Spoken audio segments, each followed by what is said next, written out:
ଗୋଟେ ଡାଇରୀ ଦେଇଛନ୍ତି ତା ଦେହରେ ଲେଖା ହେଇଛି ଦେବଶ୍ରୀ ନାରଦ 1 ନମ୍ବର ଭକ୍ତ। ପୁଣି ଆଉ 1 ନମ୍ବର କିଏ ଆସିଲା? ଭଗବାନ ଗୋଟେ ରେଜିଷ୍ଟର ବଢେଇ ଦେଲେ, କହିଲେ ଆ ଦେହରେ ଦେଖ କାହା ନାଁ ଲେଖା ହେଇଛି। ଦେଖିଲା ବେଳକୁ ଆଉ ଜଣେ ଭକ୍ତଙ୍କର ନାଁ ଲେଖା ହେଇଛି। ଭଗବାନ କହିଲେ ପ୍ରଭୁ ମୋ ପାଖରେ ଥିବା ଡାଇରୀ ଆପଣଙ୍କ ପାଖରେ ଥିବା ରେଜିଷ୍ଟର ଭିତରେ ତଫାତ୍ କଣ? ନାରଦ ପଚାରୁଛନ୍ତି। ଭଗବାନ କହିଲେ ଦେବଶ୍ରୀ ଶୁଣ, ତମ ପାଖରେ ଯୋଉ ଡାଇରୀରେ ଭକ୍ତ ମାନଙ୍କର ନାଁ ଲେଖା ହେଇଛି, ରାତି ପାହିଲେ ସେମାନେ ମୋ ନାମକୁ ଜପ କରନ୍ତି। ହେଲେ ମୋ ପାଖରେ ଯୋଉ ଡାଇରୀରେ ଯୋଉ ଭକ୍ତ ମାନଙ୍କର ନାଁ ଅଛି, ରାତି ପାଇଲେ ମୁଁ ତାକୁ ଜପ କରେ। ବୋଲ ଆନନ୍ଦେ କବାର ହରି ବୋଲ। ନାରଦ ଦେଖିଲେ 1 ନମ୍ବରରେ ଆଉ ଜଣ ଭକ୍ତଙ୍କର ନାଁ।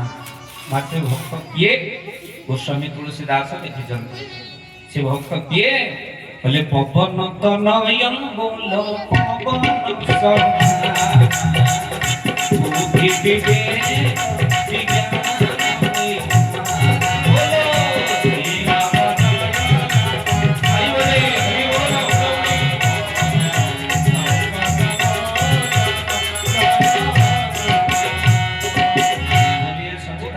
भगवान की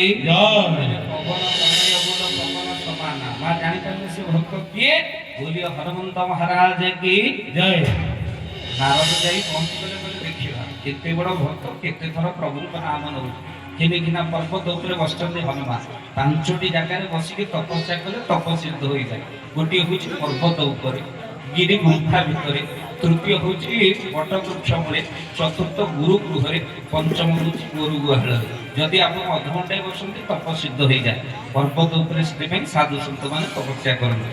हनुमान बसिक राम नाम करते। आम राम नाम करवा माँ मैंने अच्छा तो ये ना ना अच्छा तो टे हुड़हुड़ी पड़े प्रमाण मिल हुड़हुड़ी टे पका दो अंधारे देखा जाए अच्छा अंधारे बिल्कुल श्रोता देखा जाए।